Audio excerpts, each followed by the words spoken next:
O que a grande mídia não te conta, você vê aqui. Bem-vindo ao Fato e Opinião, o canal que escancara a verdade e expõe os bastidores do poder. Se você quer ficar por dentro do que realmente acontece nos corredores da política e nas decisões que afetam o seu dia a dia, já chega deixando o like e se inscrevendo no canal. Aqui a informação tem voz. Os Estados Unidos acabam de mandar um recado claro ao mundo: não toleraremos mais a censura. Um discurso chocante.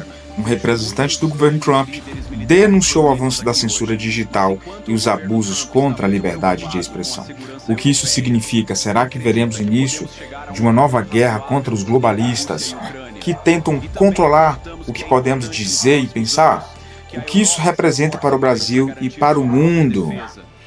Fica comigo até o final, porque hoje vamos analisar o discurso bombástico dos Estados Unidos contra a censura, as denúncias sobre abusos na Europa e no Brasil, e como isso pode impactar o futuro da liberdade na internet.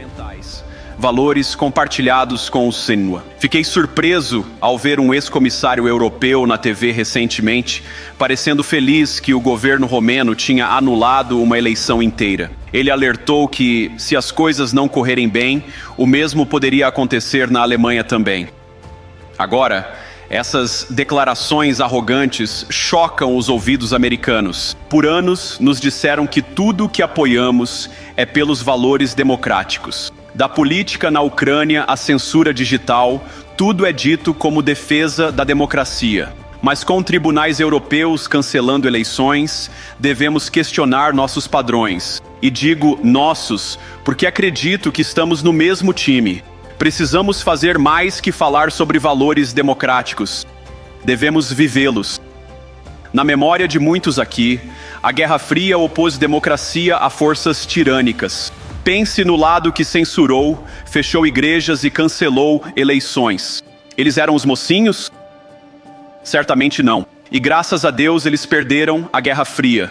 Perderam porque não valorizaram nem respeitaram as bênçãos extraordinárias da liberdade. A liberdade de surpreender, errar, inventar e construir. Não se pode exigir inovação ou criatividade, nem forçar o que pensar, sentir ou crer. E acreditamos que essas coisas estão certamente conectadas. Hoje, ao olhar a Europa, nem sempre é claro o que ocorreu com alguns vencedores da Guerra Fria. Em Bruxelas, comissários da UE ameaçam fechar redes sociais em crises ao verem conteúdo odioso. Ou aqui, onde a polícia faz batidas contra quem posta comentários antifeministas online. Olho para a Suécia, onde há 2 semanas o governo condenou um ativista cristão por queimar o Alcorão, o que levou ao assassinato de seu amigo.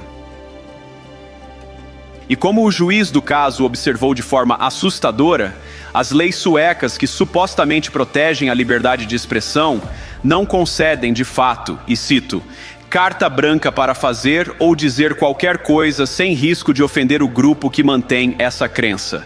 E o mais preocupante é que olho para nossos amigos do Reino Unido, onde o retrocesso dos direitos de consciência ameaça as liberdades básicas dos britânicos religiosos. Há pouco mais de 2 anos, o governo britânico acusou Adam Smith Connor, um fisioterapeuta de 51 anos e veterano do exército, do crime hediondo de ficar a 50 metros de uma clínica de aborto e orar silenciosamente por 3 minutos. Sem obstruir ninguém, sem interagir com ninguém, apenas orando silenciosamente sozinho.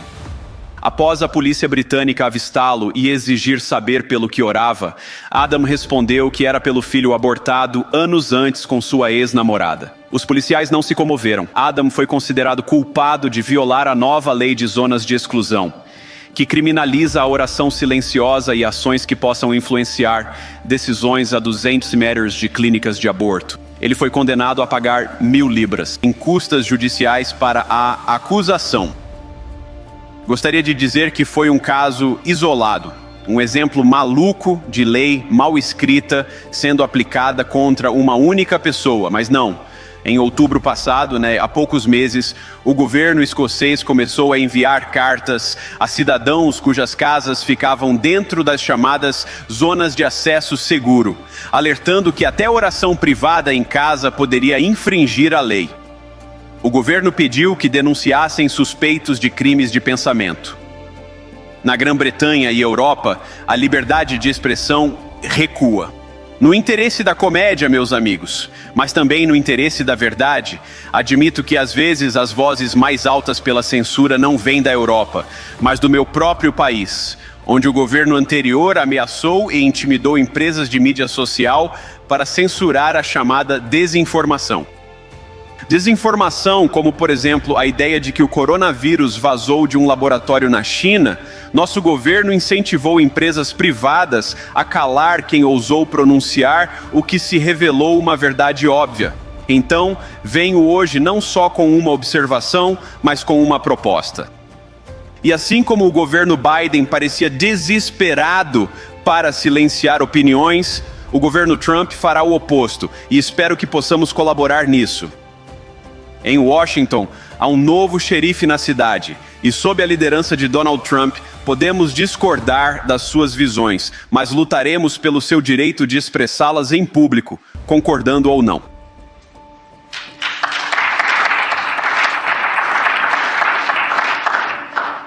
Agora chegamos ao ponto em que a situação ficou tão grave que, em dezembro, a Romênia anulou uma eleição presidencial, baseada em suspeitas frágeis de uma agência de inteligência e pressão enorme dos vizinhos continentais. Pelo que entendi, o argumento era que a desinformação russa tinha infectado as eleições romenas. Mas eu pediria aos meus amigos europeus que tenham alguma perspectiva. Podem achar errado a Rússia comprar anúncios nas redes sociais para influenciar eleições. Nós certamente achamos. Podem até condenar isso no cenário mundial. Mas se sua democracia pode ser destruída com alguns milhares de euros em anúncios digitais, ela já não era muito forte. A boa notícia é que acho que suas democracias são bem menos frágeis do que muitos temem. E acredito que permitir que os cidadãos se expressem livremente as tornará ainda mais fortes. Isso nos traz de volta a Munique, onde os organizadores baniram políticos populistas desta conferência. Bem, de novo, não precisamos concordar com tudo ou nada que as pessoas dizem. Mas quando líderes políticos representam um eleitorado importante, cabe a nós, ao menos, dialogar com eles. Para muitos do outro lado do Atlântico, parece que velhos interesses se escondem atrás de termos soviéticos como desinformação. Eles não gostam que alguém com visão diferente opine, vote de outra forma ou, pior, vença uma eleição. Esta é uma conferência de segurança e imagino que vieram preparados para discutir o aumento dos gastos com defesa nos próximos anos. Isso é ótimo, pois Trump deixou claro que acredita que os europeus devem ter um papel maior no futuro do continente. Ouve-se o termo partilha de encargos, mas cremos ser crucial numa aliança que os europeus se envolvam enquanto os EU focam áreas do mundo em grande perigo. Mas pergunto, como pensar em questões orçamentárias se nem sabemos o que estamos a defender em primeiro lugar? Já ouvi muito nas minhas conversas e tive muitas ótimas discussões com várias pessoas aqui presentes nesta sala. Ouvi bastante sobre do que precisam se defender e claro que isso é importante. Um pouco menos claro para mim, e certamente para muitos europeus, é o que exatamente vocês estão defendendo. Qual é a visão positiva que motiva esse pacto de segurança compartilhada que todos julgamos tão importante? Acredito que não há segurança se tememos as vozes, opiniões e a consciência que guiam nosso próprio povo. A Europa enfrenta desafios, mas a crise atual, que acredito que enfrentamos juntos, é uma que nós mesmos criamos. Se você tem medo dos seus próprios eleitores, não há nada que a América possa fazer por você nem que você possa fazer pelo povo americano que me elegeu e elegeu o presidente Trump. Vocês precisam de mandatos democráticos para realizar algo de valor nos próximos anos. Não aprendemos nada? Mandatos fracos geram resultados instáveis, mas há muito de valor que pode ser realizado com o tipo de mandato democrático que acredito virá de ser mais responsivo às vozes dos seus cidadãos. Se quiser ter economias competitivas, se quiser desfrutar de energia acessível e cadeias de suprimentos seguras, precisa de mandatos para governar, pois tem que fazer escolhas difíceis para ter tudo isso, e claro, sabemos disso muito bem nos Estados Unidos. Não se ganha um mandato democrático censurando oponentes ou prendendo-os, seja o líder da oposição, um cristão humilde orando em casa ou um jornalista tentando noticiar. Nem se ganha ignorando o eleitorado básico em questões como quem faz parte da nossa sociedade. De todos os desafios urgentes que as nações aqui representadas enfrentam, creio que nada é mais urgente que a migração em massa. Hoje, quase 1 em cada 5 pessoas vivendo neste país veio do exterior. Isso é, sem dúvida, um recorde histórico. É um número parecido, aliás, nos Zeroas também um recorde histórico. O número de imigrantes na UE de países não UE dobrou só de 2021 a 2022 e, claro, subiu muito desde então. E sabemos que a situação não surgiu do nada. É fruto de decisões conscientes de políticos do continente e do mundo ao longo de uma década. Vimos os horrores causados por essas decisões ontem, aqui mesmo nesta cidade. E não posso falar disso sem lembrar das vítimas que tiveram um belo dia de inverno em Munique arruinado. Nossos pensamentos e orações estão e permanecerão com eles. Mas por que isso aconteceu, afinal? É uma história terrível, mas uma que ouvimos demais na Europa e, infelizmente, nos Estraniquó também. Um jovem requerente de asilo, já conhecido da polícia, atropela uma multidão e destrói uma comunidade.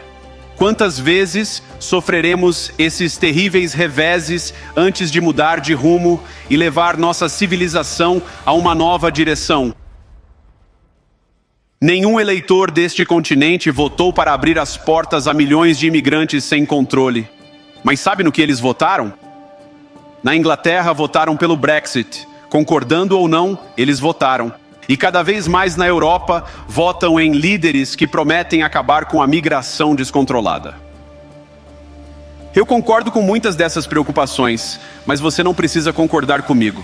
Acho que as pessoas se importam com seus lares, sonhos, segurança e capacidade de sustentar a si e aos filhos. E são inteligentes. Creio que isso é uma das lições mais importantes que aprendi em meu breve tempo na política. Ao contrário do que se ouve em Davos, os cidadãos das nossas nações não se veem como animais educados ou peças intercambiáveis numa economia global. E não surpreende que não queiram ser manipulados ou ignorados pelos seus líderes. É função da democracia resolver estas grandes questões nas urnas. Acredito que ignorar as pessoas, suas preocupações, ou pior, calar a mídia, impedir eleições ou excluir do processo político não protege nada. Na verdade, é a forma mais certa de destruir a democracia. E falar e expressar opiniões não é interferir nas eleições. Mesmo quando pessoas opinam fora do seu país, e mesmo quando são muito influentes. E com humor, se a democracia do ZEUA aguentou 10 anos de Greta, vocês aguentam meses de Elon Musk. Mas o que nenhuma democracia americana, alemã ou europeia sobreviverá é dizer a milhões de eleitores que suas preocupações, aspirações, seus pedidos de alívio são inválidos ou indignos de consideração. A democracia se baseia no princípio sagrado de que a voz do povo importa. Não há espaço para barreiras. Ou você defende o princípio ou não. Os europeus, o povo, têm voz. Os líderes europeus têm uma escolha. E acredito firmemente que não precisamos temer o futuro. Você pode aceitar o que seu povo diz, mesmo quando surpreende, mesmo quando discorda. Se fizer isso, pode encarar o futuro com certeza e confiança, sabendo que a nação apoia cada um de vocês. E isso, para mim, é a grande magia da democracia. Não está nesses prédios de pedra ou hotéis luxuosos, nem mesmo nas grandes instituições que construímos juntos como sociedade. Crer na democracia é entender que cada cidadão tem sabedoria e voz.